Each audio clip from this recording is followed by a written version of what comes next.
por hablar y vamos a tratar de compartir con ustedes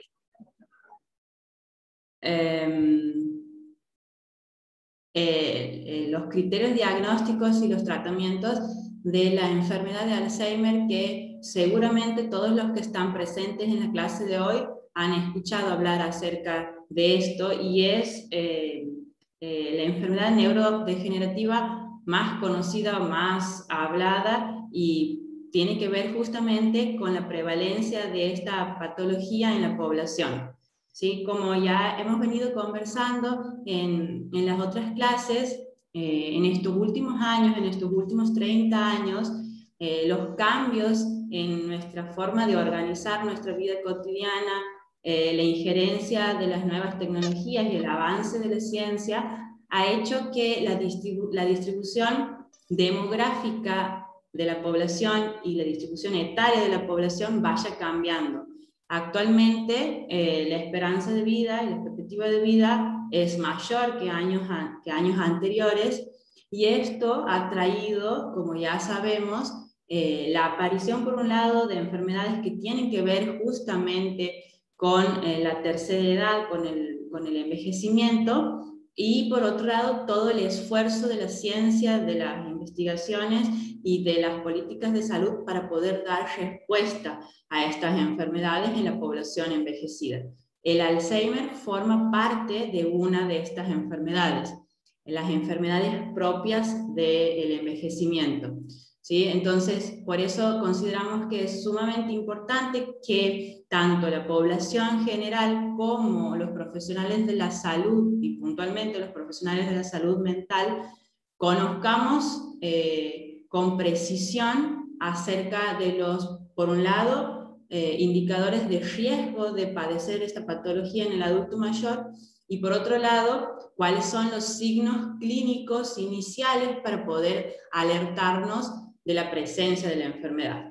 ¿Sí? Entonces, con respecto a los datos epidemiológicos, en el 2014, la Federación Internacional de Enfermedad de Alzheimer ha estimado que el nivel mundial de la enfermedad de Alzheimer y otras demencias afecta a 44 millones de personas. También otro dato relevante en estas investigaciones epidemiológicas es que se ha constatado que en aquellos países con ingresos medios y bajos, como por ejemplo el caso de nuestra región de América Latina, tienen un mayor aumento de la prevalencia de la enfermedad de Alzheimer en la población. Lo que se estima es que para el año 2050 la prevalencia de la demencia a nivel mundial va a aumentar a unos 135 millones de personas que van a padecer esta patología neurodegenerativa. Y además, lo que dicen los datos es que de esa población, el 71% van a vivir en los países de ingresos medios y bajos, es decir, en los países subdesarrollados. ¿Sí? Entonces, aquí vemos cómo los datos acerca de su incidencia en la población nos marcan que dentro de las patologías del envejecimiento, la enfermedad de Alzheimer y las demencias son una de las principales causas de morbilidad en el adulto mayor y también de mortalidad. Lo que dice en los estudios en Estados Unidos es que la enfermedad de Alzheimer ocupa la 6ª causa de muerte en el adulto mayor. ¿Sí? Entonces, nuestros esfuerzos de la clase de hoy van apuntados ahí, a que podamos conocer más acerca de esta patología que está siendo demasiado frecuente en el adulto mayor.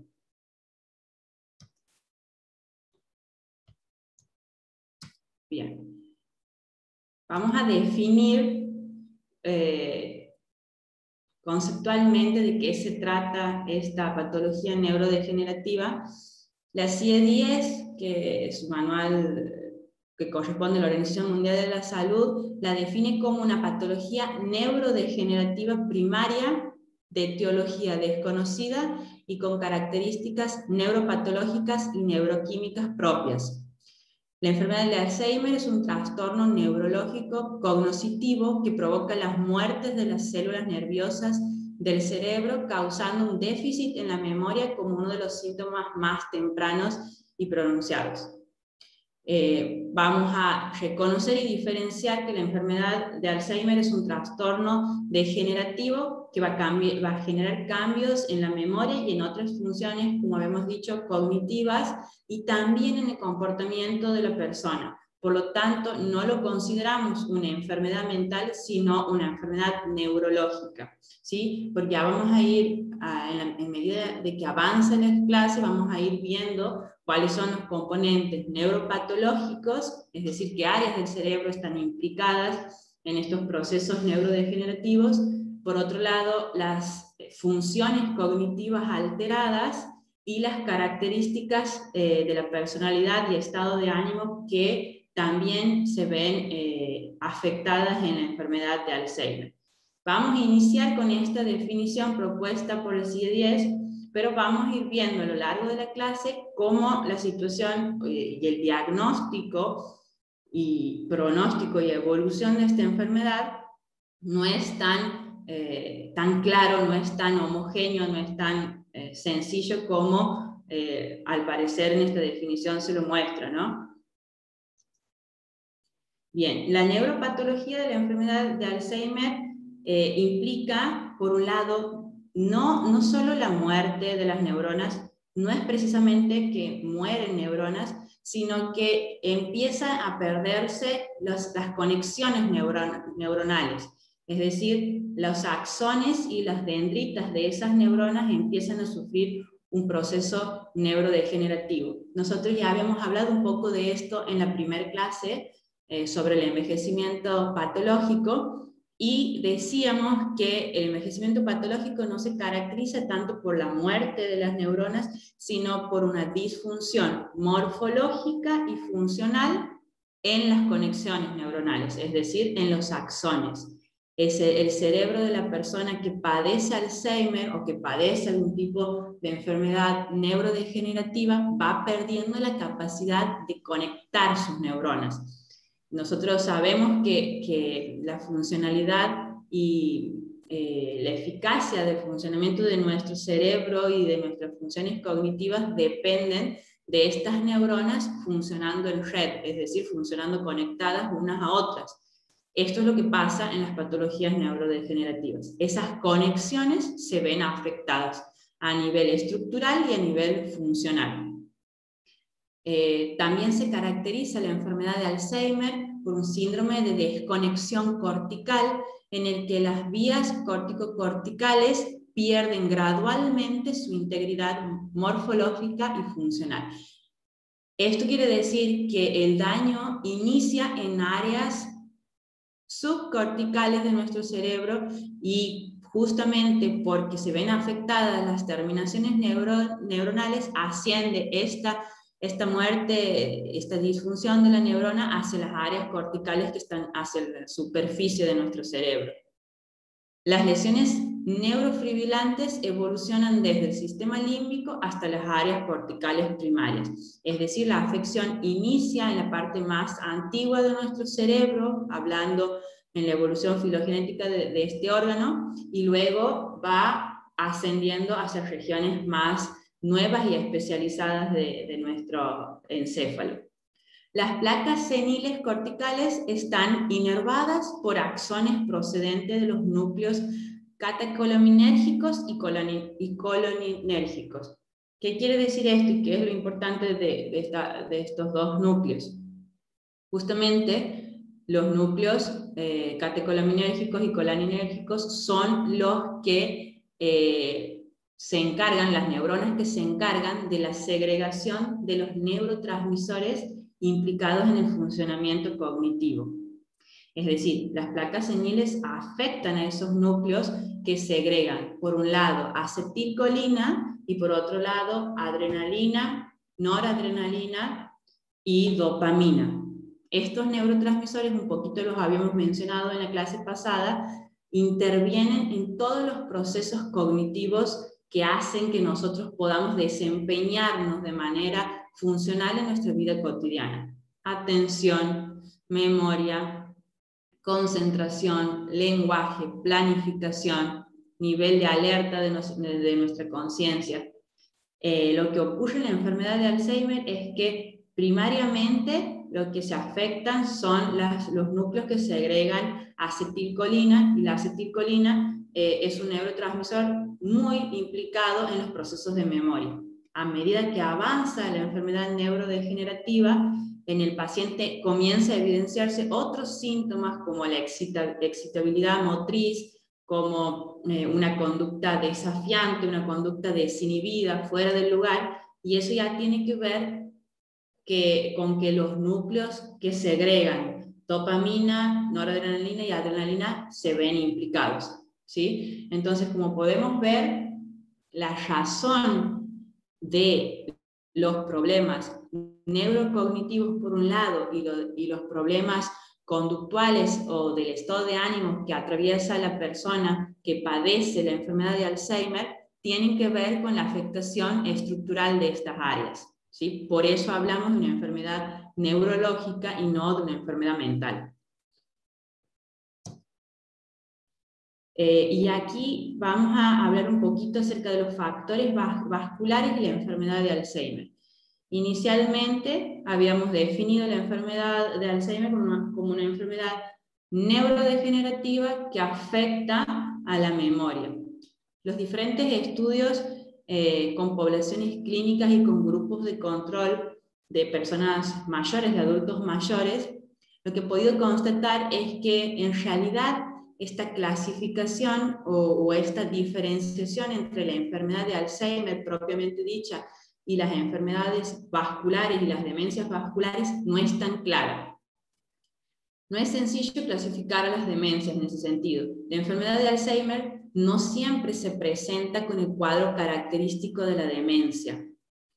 Es decir, lo que estos estudios han podido corroborar es que en el cerebro de una persona donde están presentes síntomas, signos neuropatológicos de enfermedad de Alzheimer, esos signos que he mencionado antes, no necesariamente evidencia un deterioro cognitivo, es decir, no cumple con las características para el diagnóstico de una demencia. La demencia está caracterizada, por un lado, por la aparición de estos signos neuropatológicos, pero también por un funcionamiento cognitivo disminuido.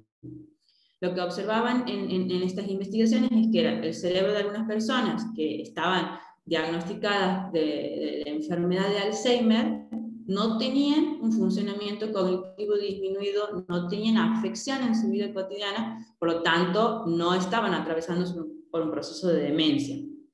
Esto, es decir, la enfermedad de Alzheimer considerada como demencia, aparece cuando se conjugan otras series de factores que afectan a la salud de la persona. Y entonces lo que se podía observar es que la enfermedad de Alzheimer y la enfermedad vascular, más bien estas dos juntas son las que explican la variabilidad de los síntomas clínicos del paciente y la evolución de la enfermedad. La enfermedad vascular, entonces, es decir, las enfermedades vinculadas con la hipertensión, con los ictus isquémicos en el cerebro, con ciertas lesiones producidas, digamos, por una difusión vascular en el cerebro, más bien son estas la principal causa de la demencia. Y también lo que puede ocurrir es que la enfermedad vascular, la hipertensión sostenida en el tiempo y ciertos derrames, sean el hecho que culmine con la aparición de la demencia en un cerebro que ya tenía indicadores neuropatológicos de la enfermedad de Alzheimer. Lo que pasa entonces es que en muchos casos la combinación de una enfermedad menor con ambos trastornos, ya sea con la enfermedad vascular o con la enfermedad de Alzheimer, causan la demencia. Cuando hablamos de enfermedades menores, podemos hablar, por ejemplo, de la hipertensión crónica en un paciente de tercera edad, estamos hablando de la diabetes, estamos hablando de el colesterol alto en sangre de manera crónica, es decir, otros estados de la salud de la persona impactan sobre ese cerebro que puede tener, digamos, iniciado un proceso de Alzheimer, pero conjugados con estas otras condiciones, van a determinar que esa persona comience a padecer un deterioro cognitivo que involuciona, digamos, su rendimiento y su autonomía en la vida cotidiana. ¿Sí? Entonces, no es tan sencillo establecer el diagnóstico si no se conocen estos otros indicadores clínicos que van a determinar el curso de la enfermedad de Alzheimer en una persona. Entonces, diciendo esto, vamos a ver cuáles son los factores de riesgo de la enfermedad de Alzheimer. En primer lugar, como habíamos dicho al inicio de la clase, la edad. Esta es una enfermedad propia de la tercera edad, por lo tanto, a medida que aumenta la edad de una persona, aumenta la probabilidad de que padezca Alzheimer o de que padezca alguna enfermedad neurodegenerativa. Otro factor de riesgo es padecer síndrome de Down, bajo nivel de estudio, y sobre esto vamos a hablar un poquito en profundidad más adelante. Bajo nivel de estudio, no por el hecho de la escolarización, sino lo que genera en el cerebro la reserva cognitiva que una persona cuenta. Antecedentes familiares de demencia, hipertensión. La hipertensión es un factor predictor de la enfermedad de Alzheimer.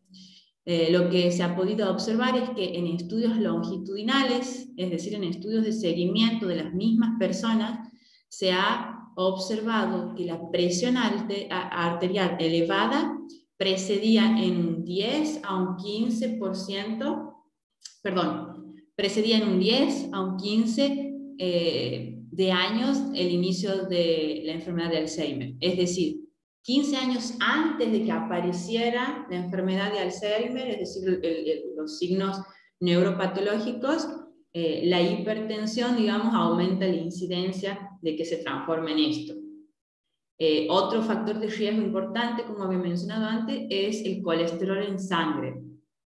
Una dieta abundante en colesterol aumenta la reactividad de ciertas proteínas, la polipoproteína E de las neuronas.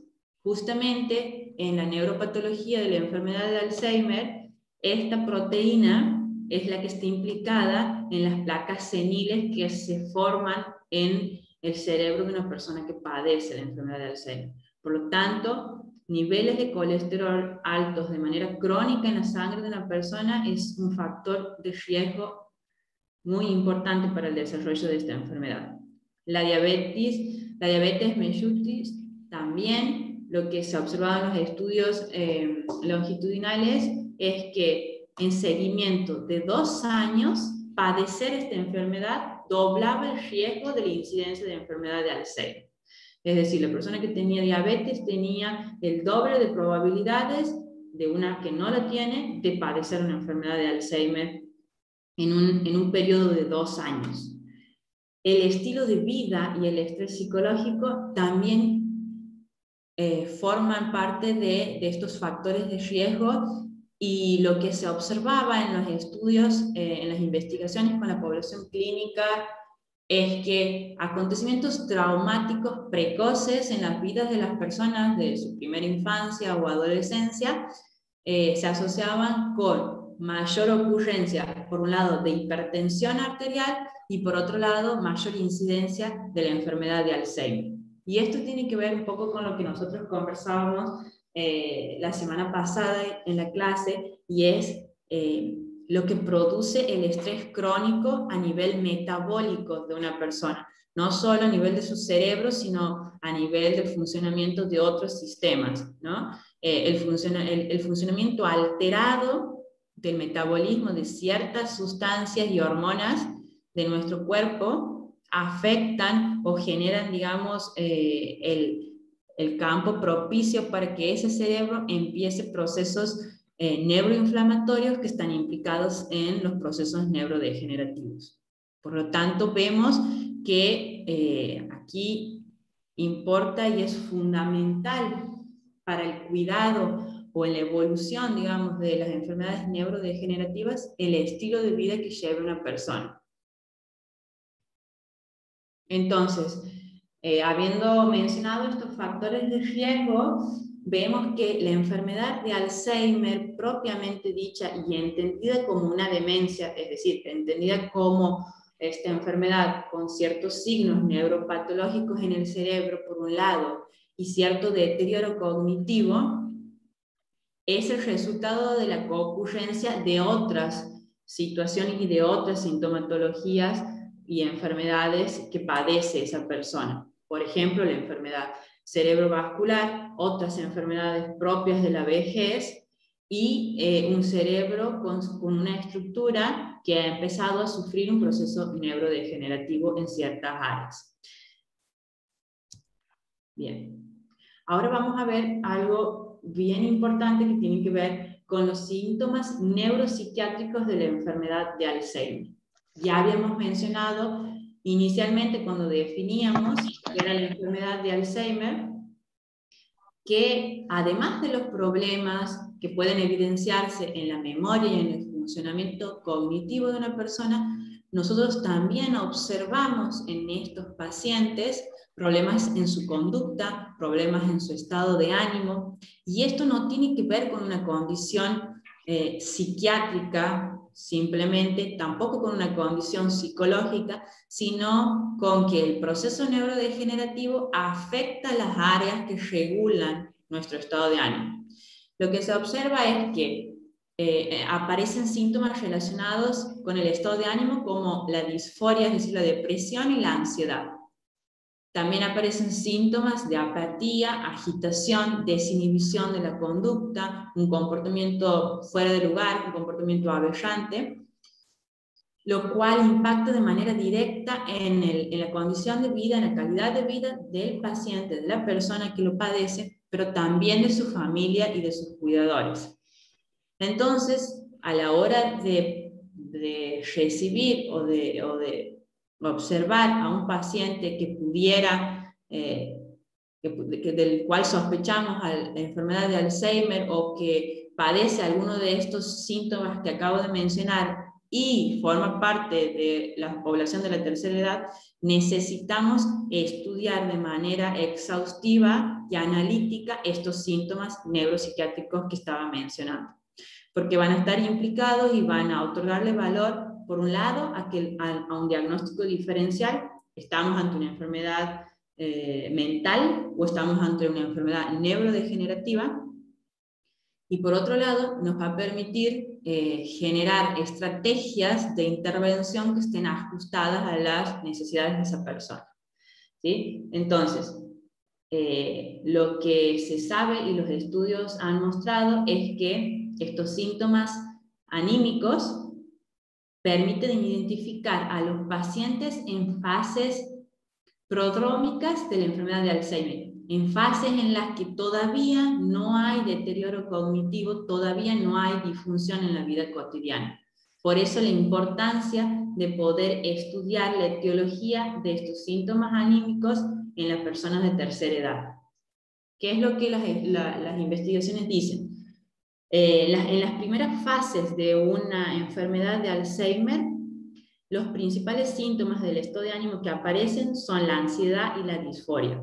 Es decir, quizás todavía no está presente el deterioro cognitivo, pero la persona de unos 60, 65 años ya empieza, y no ha ocurrido en otros momentos de su vida, a haber un cambio en su estado de ánimo, empieza a salir menos, empieza a sentir ansiedad o le preocupa estar en lugares con muchas personas, empieza a disminuir la cantidad y la complejidad de las actividades que suele hacer en su vida cotidiana, ¿sí? Esto en las fases iniciales de los procesos neurodegenerativos de la enfermedad de Alzheimer. Luego, cuando avanza este proceso neurodegenerativo, ya la sintomatología se complejiza, y esto tiene que ver con que ya hay otros núcleos cerebrales implicados, y empieza a aparecer apatía, agitación, irritabilidad, comportamientos que generan problemas con los familiares, generan peleas, y esto tiene que ver con lo que decíamos antes, que justamente empiezan a afectarse otras áreas que tienen que ver con la producción, por ejemplo, de neurotransmisores como la dopamina, la adrenalina, las catecolaminas. Entonces, lo que nosotros deberíamos alertarnos sabiendo esto es que si estamos ante una persona de tercera edad que presenta síntomas psiquiátricos, corresponde a analizar la etiología de estos síntomas psiquiátricos e indagar otras áreas, realizar derivaciones, por ejemplo, a otros profesionales de la salud mental y de la clínica en general, para que indaguen los valores y el estado de salud general de la persona, porque a partir de esos estudios y análisis uno puede hacer, como decía antes, este diagnóstico diferencial para poder saber si estos síntomas del estado de ánimo corresponden a una enfermedad mental o son indicadores del inicio de una patología neurodegenerativa. ¿Sí? Entonces, desde lo que puntualmente nuestra área nos compete, cuando hablamos de rehabilitación cognitiva en la enfermedad de Alzheimer de inicio incipiente, lo que sabemos, lo que podemos decir es que el 80% de las personas con deterioro cognitivo leve, si se las estudia durante 10 años posteriores al inicio de este deterioro, desarrollan la enfermedad de Alzheimer al 6º año. Es decir, un porcentaje altísimo de las personas que iniciaron con deterioro cognitivo evolucionan para esta enfermedad. Y esto tiene que ver no solo con el proceso neurodegenerativo que se inicia, sino también con quizás la inexistencia de un diagnóstico precoz, de un diagnóstico al inicio y por lo tanto de un plan de trabajo y de intervenciones en esos primeros momentos de aparición de estos signos y síntomas que pueden estar hablando de una enfermedad de Alzheimer. Entonces, lo que debe protocolizarse, lo que debe sistematizarse a la hora de evaluar y de recibir a pacientes adultos mayores, no solo en el campo de la neuropsicología, es decir, de la psicología y de la psiquiatría y neurología, sino también otros profesionales como los gerontólogos y también los médicos de familia que reciben mucho a pacientes de la tercera edad, es realizar justamente esta exploración sistémica de cómo está a nivel global funcionando la salud de esta persona. Y entonces es necesario explorar los problemas de memoria que el paciente puede o no referir, valorar objetivamente el funcionamiento cognitivo de esa persona, es decir, utilizar herramientas que tienen que ver con medidas cuantitativas del rendimiento de la memoria, de la atención, de la concentración, del lenguaje en esa persona de la tercera edad. También, como había mencionado antes, evaluar la condición cognitiva y psiquiátrica, es decir, evaluar si la persona está atravesando por alguna depresión, si tiene síntomas de ansiedad, si está atravesando por alguna enfermedad que cumpla con los diagnósticos de enfermedades del estado de ánimo. Acordémonos que estos son los primeros síntomas en el inicio de la enfermedad neurodegenerativa como es la enfermedad del Alzheimer. Y la idea o el objetivo que persigue este plan de evaluación y de rehabilitación tiene que ver con aumentar la funcionalidad en la vida diaria de esa persona. Es decir, si nosotros podemos alertarnos acerca de que puede estar iniciándose un proceso neurodegenerativo, se realizan, por un lado, las adaptaciones en la vida del paciente, en la vida cotidiana del paciente, y por otro lado, estrategias de entrenamiento de su cerebro, de entrenamiento de sus funciones cognitivas, que le permitan retrasar el inicio clínico de los síntomas. ¿Qué quiere decir esto?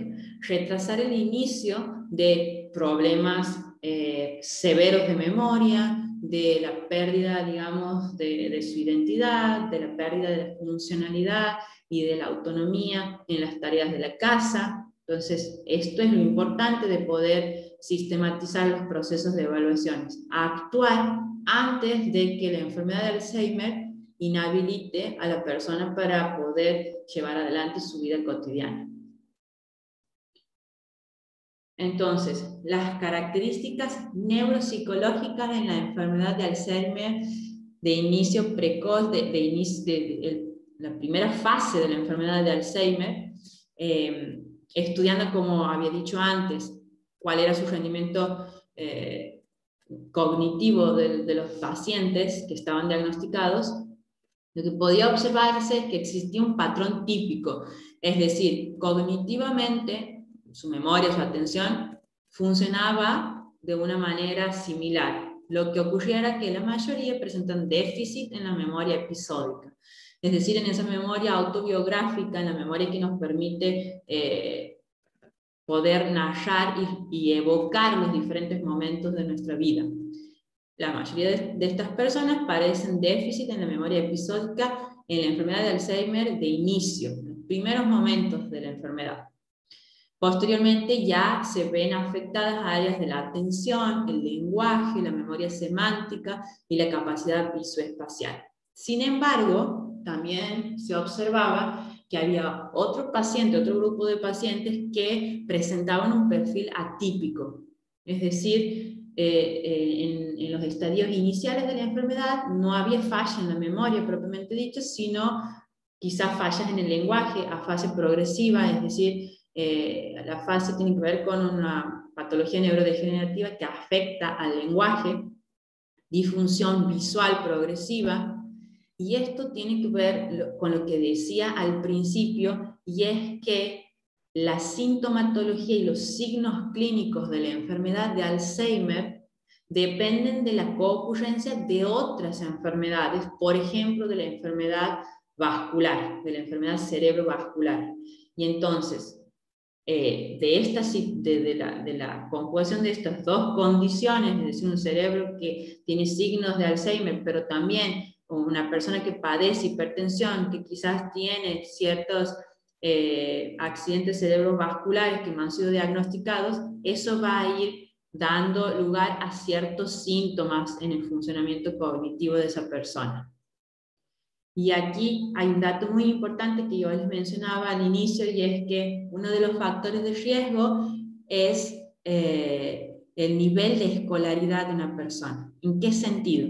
En el sentido de su reserva cognitiva. El estado inicial de una región del cerebro puede influir en su susceptibilidad a la degeneración. Lo que quiere decir es que, por ejemplo, si siempre me ha caracterizado en mi vida problemas en mi memoria, me olvido los nombres, soy mala recordando las direcciones, no suelo ubicarme bien, o el trabajo que desempeño me entrena en ciertas funciones cognitivas y en otras no. Lo que ocurre es que cuando aparece una enfermedad neurodegenerativa, cuando aparece la enfermedad de Alzheimer, las primeras áreas que van a verse afectadas y van a empezar a evidenciar déficit son estas justamente, las menos entrenadas, las menos utilizadas, las que no hemos usado en nuestra vida cotidiana. Eso también va a marcar el perfil cognitivo de la persona. ¿Cuál es su reserva cognitiva? Por eso la importancia de mantener un entrenamiento, por decirlo de alguna manera, de nuestro cerebro, de nuestras funciones cognitivas. No solo de las que necesitamos para realizar nuestro trabajo, sino de todas: atención, memoria, concentración, funciones ejecutivas. Si cada uno de ustedes piensa un poco en cuál es su funcionamiento cognitivo, seguramente tienen esta noción de en qué áreas tienen cierta quizás vulnerabilidad o dificultad y en cuáles son más rápidos, son más ágiles mentalmente. Bueno, el proceso neurodegenerativo lo que hace es iniciar ese déficit en las áreas menos entrenadas durante nuestra vida. Entonces, ¿cuáles son las intervenciones neurocognitivas en la enfermedad de Alzheimer de inicio temprano, es decir, cuando recién empiezan a aparecer los primeros signos de esta enfermedad.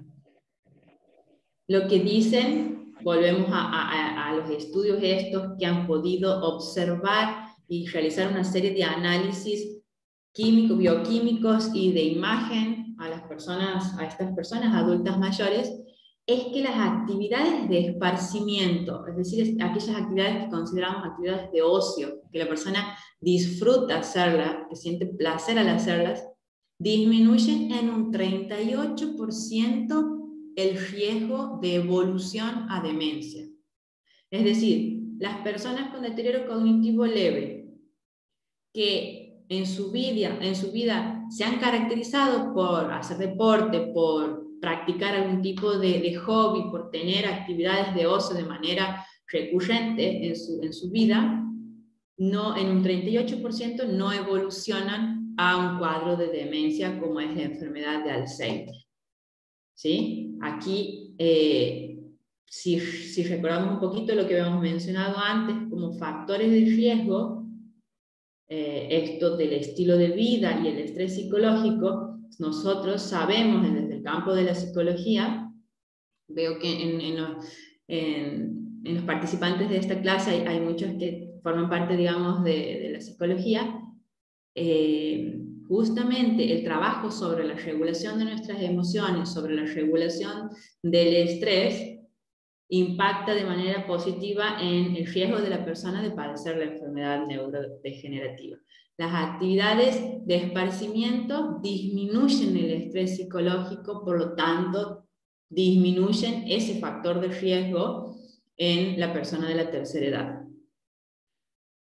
La reserva cognitiva, como había dicho antes, esto quiere decir que las experiencias de vida de una persona a lo largo, digamos, de sus años, no solo en la tercera edad, y el nivel de actividad que mantenga esa persona o que estuvo acostumbrado a mantener, contribuyen a la capacidad para afrontar las alteraciones de la enfermedad de Alzheimer y retrasar los síntomas clínicos.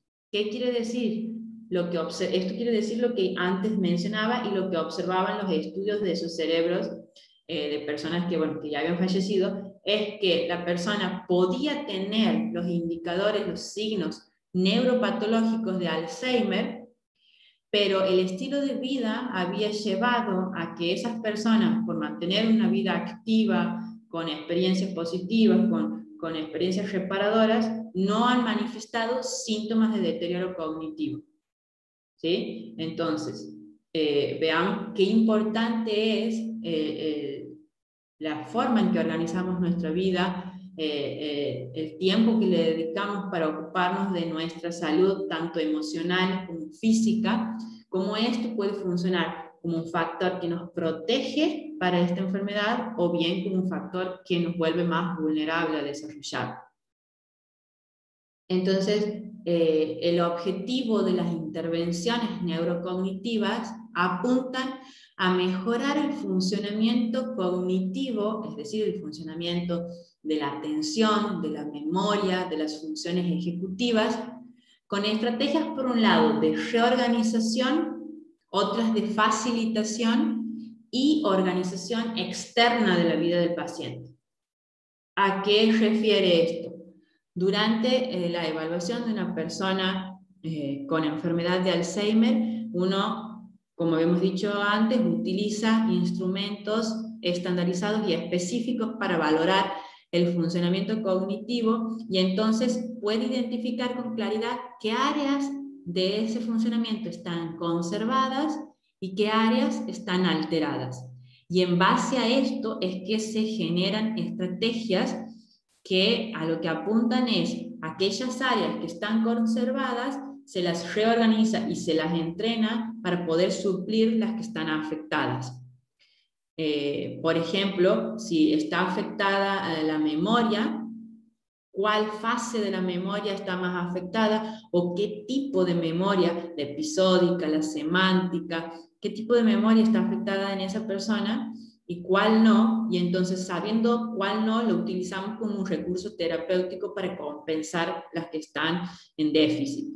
Y por otro lado, se le brinda estrategias que le ayuden a, por ejemplo, no poner en marcha una función cognitiva precisamente, sino qué puedo hacer para facilitar externamente la evocación de ciertas cosas. Y entonces se le enseña al paciente a organizarse con agendas, a organizarse con recordatorios, a planificar el día, de qué manera se puede planificar el día, de qué manera pueden ir incorporando y ganando autonomía en las actividades que hace normalmente en su casa. Entonces, el objetivo de la intervención neurocognitiva en una persona con enfermedad de Alzheimer es mejorar la calidad de vida.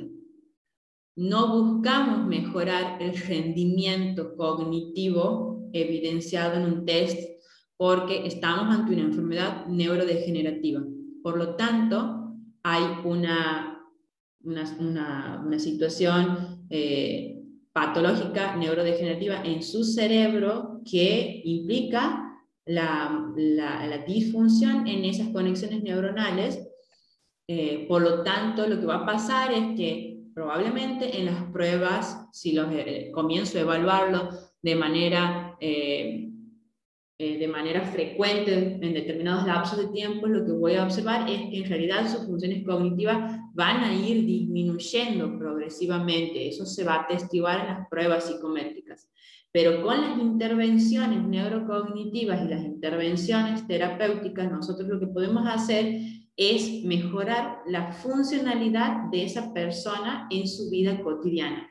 Y en ese sentido, aumentar su autonomía, aumentar la capacidad que tiene para disfrutar, para vincularse, para organizarse, a pesar de que sus funciones cognitivas comienzan a presentar una disfunción, un déficit, ¿sí? Eso tiene que ver con de qué manera intervenimos. Bien. Sintetizando un poco lo que venimos diciendo, es importante entonces en la persona de la tercera edad, tanto al cuidador o al familiar, como mucho más al profesional de la salud, como he dicho, médicos de familia, los gerontólogos, psiquiatras, neurólogos, psicólogos, que observan, que reciben a este tipo de población, el paciente adulto mayor, evaluar de manera analítica, detallada, los factores de riesgo de la enfermedad de Alzheimer. Sabemos que la edad, es decir, de 65 años en adelante, o antes, desde los 60 en adelante, las personas empiezan a padecer enfermedades que son propias del envejecimiento. Por lo tanto, no es dar por hecho que esto se explica por la edad o se explica por el envejecimiento normal, fisiológico de una persona, sino indagar bien y valorar a partir de pruebas de sangre, de neuroimágenes, ¿cuál es la situación particular de esas personas en estos que habíamos mencionado antes, que eran los factores de riesgo? Su hipertensión, cuál es el funcionamiento metabólico de la persona, ver cuáles son los valores en sangre de ciertos marcadores que en esta edad, como habíamos dicho antes, nos podían alertar de un proceso neurodegenerativo, ¿sí? Entonces eso corresponde y es responsabilidad de la gente de salud que esté con el adulto mayor poder indagarlo de manera exhaustiva. Por otro lado, evaluar y analizar los síntomas neuropsiquiátricos. Más nosotros, psicólogos o psiquiatras, si recibimos pacientes de la tercera edad con sintomatología psiquiátrica, tenemos que ampliar nuestra evaluación y nuestro análisis, ya sea derivando, seguramente sí, derivando a otros profesionales de otras áreas de la salud, para que se valore la etiología, es decir, el origen de ese síntoma psiquiátrico, y poder diferenciar si estamos ante una enfermedad mental, es decir, ante una depresión, o bien estamos ante una depresión que nos está marcando el inicio de una enfermedad neurodegenerativa. Habíamos visto que es prevalente que los pacientes que padecen enfermedad de Alzheimer sin deterioro cognitivo inicialmente muestren síntomas referidos a su estado de ánimo. Entonces, no solo es tratar el síntoma de la enfermedad mental, sino indagar si no estamos ante otra etiología. Por otro lado, evaluar y analizar el perfil neurocognitivo de la persona. Habíamos visto que factores que se conjugan, digamos, en la salud de una persona o en la enfermedad de una persona van a ir marcando, digamos, la evolución y las características particulares de ese cerebro y de ese funcionamiento. Por lo tanto, una enfermedad de Alzheimer no necesariamente pone en evidencia al inicio problemas de memoria. Como habíamos visto, puede ocurrir que comiencen a aparecer problemas en el lenguaje, dificultad en el lenguaje, ya sea en la expresión o en la comprensión. Y esto tiene que ver con lo que habíamos dicho, que la sintomatología en la enfermedad de Alzheimer es resultado de la coocurrencia de otras patologías, tanto clínicas como puede ser la hipertensión y las consecuencias en el cerebro de la hipertensión, como del estrés, es decir, psicológicas, de un estilo de vida y de una dieta determinada que la persona lleva. Entonces, no solo porque haya problemas de memoria yo tengo que pensar en una posible enfermedad de Alzheimer, sino que si estoy entre un paciente de adulto mayor, tengo que alertarme y evaluar todo el funcionamiento cognitivo de esa persona. Y entonces, la intervención va a estar destinada a retrasar el inicio de los síntomas clínicos de la enfermedad. Puede pasar esto, puede pasar que la persona, si se diagnostica precozmente, si se diagnostica en esos primeros estadios de la enfermedad, manifieste, digamos, los marcadores neuropatológicos de la enfermedad de Alzheimer, pero con intervenciones cuidadas en estas diferentes áreas, con intervención psiquiátrica, con un soporte psicológico y un entrenamiento cognitivo, esa persona no manifieste mayores signos clínicos como deterioro cognitivo grave que lo inhabilite en su vida cotidiana. Ese es el objetivo que se persigue, que podamos hacer diagnósticos precoces para poder trabajar de manera integral en las diferentes áreas que van a ir protegiendo ese cerebro para que la involución sea más lenta. Ese es el objetivo de la terapia neurocognitiva, si lo marcamos como objetivo general de nuestro trabajo, ¿no? Y bien, como para ir finalizando, he buscado esta frase que me parecía muy buena para ilustrar no solamente lo que hemos hablado hoy, sino lo que venimos hablando en las dos clases anteriores, y dice, en una mente desordenada como en un cuerpo desordenado, el sonido de la salud es imposible. Es decir, un poquito lo que hablábamos en la clase pasada acerca de nuestros ciclos circadianos, los hábitos de cuidado, nuestra dieta, nuestro hábito de sueño, la higiene de nuestro sueño, el tratamiento y la ocupación que nosotros hagamos de nuestra salud mental y de nuestra salud emocional y física, van a permitir que una persona goce de salud y en ese sentido atraviese por la tercera edad con la menor aparición de patologías vinculadas con el envejecimiento. Ese es el objetivo que nosotros perseguimos entonces. Bueno, muchas gracias y ahora escucho si hay preguntas o comentarios sobre lo que hemos estado hablando.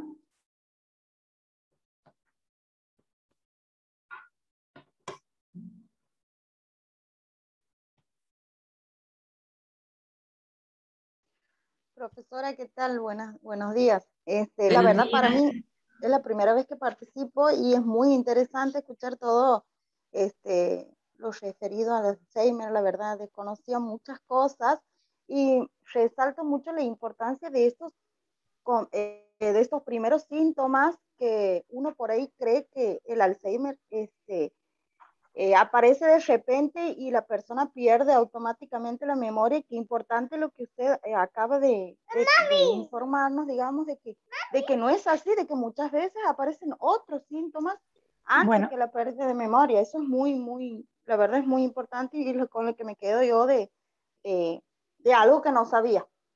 Muchísimas gracias. Laurencia. Gracias, Sí, hola. gracias. ¿Me escuchás? Claudia habla. Sí, Claudia, te escucho. Mira, quería comentarte algo, bueno, rápido, ¿no? Quiero destacar lo que son los cuidadores en esto, en qué caen los cuidadores, que muchas veces, y me ha pasado con mi mamá y mi papá, que se deterioró más el cuidador en realidad que la persona afectada, ¿no? Sí. Ella aparte fue por un problema, no, como decías vos, fue por unas mioclonías que tenía, síndrome de Tourette, que bueno, en la época de ella no existía, pero después vimos que era eso, o sea que fue a través de una enfermedad más bien no Neurológica tanto inicial, neurológica, sí. claro, pero en realidad lo que quiero destacar es eso, ¿no? Que a veces los cuidadores son los que están más afectados en esta enfermedad, Sí. porque la persona es como que, bueno, está ya en su mundo, pero el Sí. cuidador a veces es mucho más complicado. Y lo pasé Sí. también con mi suegra, sí, es verdad. Así que te lo agradezco porque realmente fue muy explícito, lo entendí muy bien. Sí, Claudia, es así, pero justamente la idea de poder conocer sobre esto, sobre las enfermedades neurodegenerativas, apuntan a eso. No es un inicio, como había mencionado aquí la compañera que ha participado antes, en donde el problema de memoria es inhabilitante. No, inicia progresivamente. El tema es que no se lo diagnostica en esos momentos iniciales. Por eso, la intervención y conocer sobre la enfermedad de Alzheimer es fundamental para el cuidador o para el familiar, porque es el que va a alertar al principio de esto y va a acompañar a la consulta a su familiar informando esto. Y por otro lado, el profesional que recibe de hacer un análisis, un estudio de todas estas áreas que habíamos mencionado antes. Para eso, para actuar en los estadios iniciales, ¿no? Cuando la persona ya, como dices, Claudia, ya está en su mundo. ¿Sí? Eso es, ya es en las últimas fases y pueden haber pasado 15 años. ¿Sí? Bien. Bueno, no sé si alguien más quiere preguntar algo. Buenos días. Buenos días. Mi nombre es Cristina Pineda, hablo desde Bogotá. Hola, Cristina. Bueno, muchas gracias por la invitación. Quería, digamos, yo tengo una inquietud porque he consultado con diversos especialistas y es si una persona tiene antecedentes de depresión endógena y tiene en su familia pues casos de Alzheimer, ¿tiene más riesgo de esa persona de desarrollar Alzheimer? Sí, es lo que un poquito decíamos al inicio, ¿sí? La depresión, por un lado, si ha ocurrido en gran parte de la vida de la persona, y el componente genético, el componente de vulnerabilidad que tiene que ver con la herencia genética, funcionan como factor de riesgo, lo que no significa que esa persona evolucione sí o sí, digamos, una enfermedad de Alzheimer. Lo que debe, digamos, servir como señal de alerta es a dónde van a ir destinadas las intervenciones. O sea, qué importante que es poder tratar la depresión y tratar los otros factores de riesgo para que esa persona, en lo posible, mantenga, digamos, salud durante la etapa, digamos, de la vejez. ¿Sí? ¿Se entiende? Pero sí es un factor de riesgo. La depresión es un factor de riesgo en la enfermedad de Alzheimer. Gracias. Doctora. Hola, ¿se escucha? Doctora, ¿me escucha, doctora? Sí. ¿Quién va primero? ¿Qué tal, doctora? Muy buenos días. Me presento, soy Sandra Suárez de Santiago del Estero. Yo trabajo en un geriátrico hace 13 años. Y es una gran verdad digamos, de lo que usted está diciendo, porque nosotros hemos tenido muchísimos casos y es muy buena su información, porque realmente somos enfermeras y no estamos muy capacitadas hacia esa rama de la gerontología, y gracias a todos estos cursos que se está dando y se está iniciando, la enfermera puede llegar a conocer mucho más la rama de la parte del geronte. Entonces le quería decir que es muy buena, la felicito, y realmente lo que le quería preguntar es, nosotros hemos tenido una pacientita de 40 años con Alzheimer. Se ven esos casos, digamos, nosotros lo hemos estudiado porque su mamá de 70 años le internó, 75 años le internó a su hija de 40 años. Se ven muy poco esos casos, pero... Es lo menos frecuente. Es lo menos frecuente, pero... Se ven muy pocos los casos, pero realmente puede pasar, doctora, que a los 40 años pueda llegar a tener una persona Alzheimer. Sí, y es una gran verdad que usted no lo descubre. Genético y hereditario. Exactamente. Sí. Usted sabe que es una gran verdad, usted no lo descubre en el momento, pasan muchos años para descubrir el Alzheimer. Es una gran realidad eso, doctor. Y yo creo que es muy buena y buenísima la información para todo, en general, digamos, para todo el público en general. Pero nosotros como enfermeras, la capacitación en la parte del adulto mayor, que es muy vulnerable, nos sirve muchísimo. Y la felicito por cada...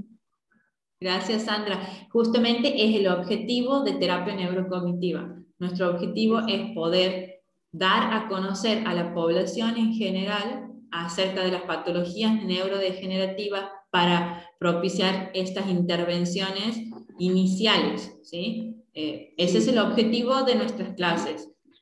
Aparte, doctora, es muy buena también, como decía la señora, para los cuidadores, porque nosotros tenemos una formación también que tenemos por intermedio del PAMI como cuidadores domiciliarios, y llegar, digamos, con una muy buena capacitación cuando uno llega a cuidar a una paciente con Alzheimer. Como tenía razón la señora, que hay veces, digamos, si usted no está preparada, se termina enfermando la persona que va a cuidar.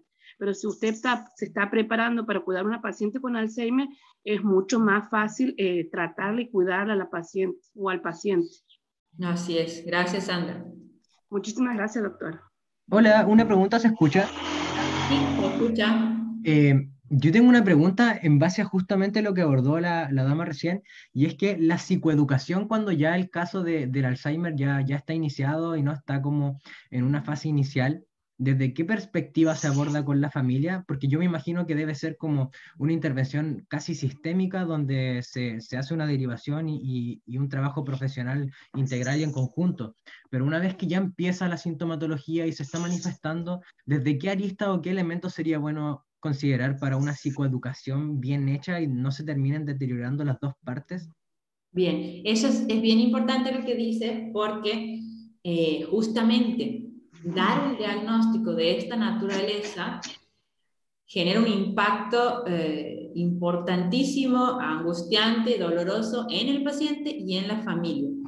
Y entonces, quizá lo que cambia tiene que ver con, por un lado, garantizar haber evaluado todas estas áreas para, como profesional, digamos, de la salud mental, saber ante qué estamos, y por otro lado, brindar ese apoyo que esa persona necesita.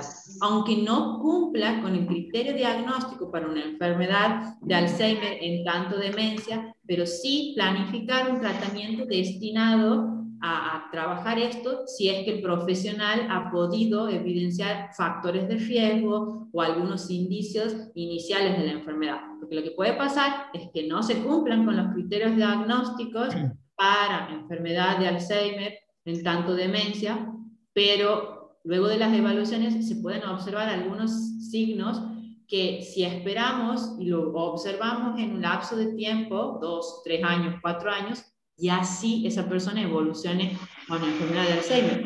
Entonces, la idea es una correcta evaluación e intervenciones precoces, aunque no se cumple con el diagnóstico para demencia.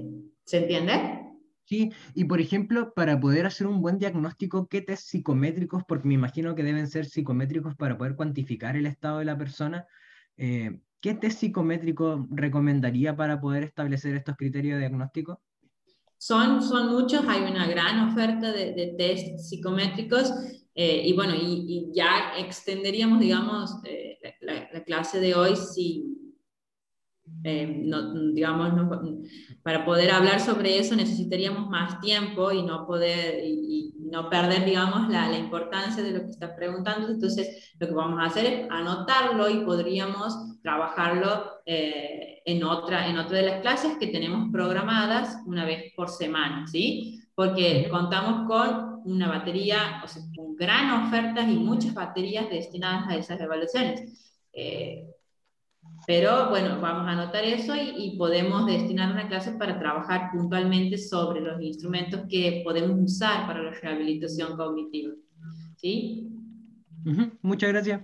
Bien. Hola, Bueno, ya estaríamos cerrando la clase de hoy. ¿Puedo hacer una día. consulta? Disculpe. A ver, Sí. bueno, la última Hola. consulta, Laurencia, sí, la última Bueno. consulta, ya vamos cerrando porque estamos terminando. A ver, ¿quién quiere participar? Carolina.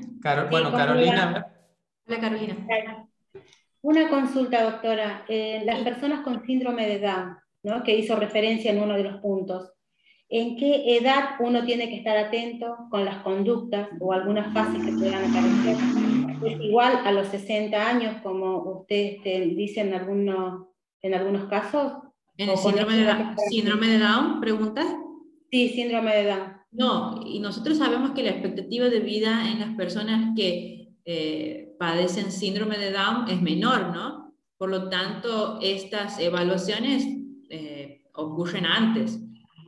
Estas intervenciones y evaluaciones deben estar mucho antes, ¿sí? Pero es importante la observación del cuidador en estas áreas que habíamos mencionado antes y la comunicación al profesional que trate, ya sea médico clínico, médico de familia, que trabaje y cuide, digamos, de la salud de ese paciente. Bien, bien. Y Bueno, no hay estudios, digamos, no hay gran cantidad de estudios acerca de esa población. Bien, bien. Y las Sí, enfermedades me interesaba saber las edades promedios, como para saber, yo trabajo en una escuela con chicos con síndrome de Down, jóvenes y adultos. Por eso está bueno saber y sí, entiendo.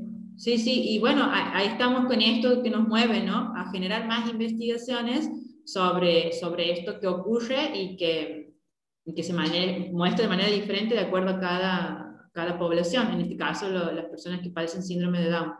Sí. Bien. Bueno, vamos a ir terminando. Muchas gracias, Laurencia. Bueno, gracias. En la página web, ahí vamos a estar subiendo las masterclass. De hecho, hay una de evaluación también para profesionales de la psicología, así que cualquier cosa pueden acceder. El próximo sábado nos estamos encontrando, ¿sí?, para una nueva propuesta. Les va a estar llegando la invitación por mail y por WhatsApp, y nos ayuda un montón que sigamos difundiendo, ¿no?, todas las masterclass y demás. Nos encanta tener tanta audiencia. Así que bueno, muchas gracias, Laurencia. Excelente como siempre. Gracias. Seguimos, Chao. Gracias. Gracias. Excelente, gracias. Hasta luego, Gracias. Excelente, excelente.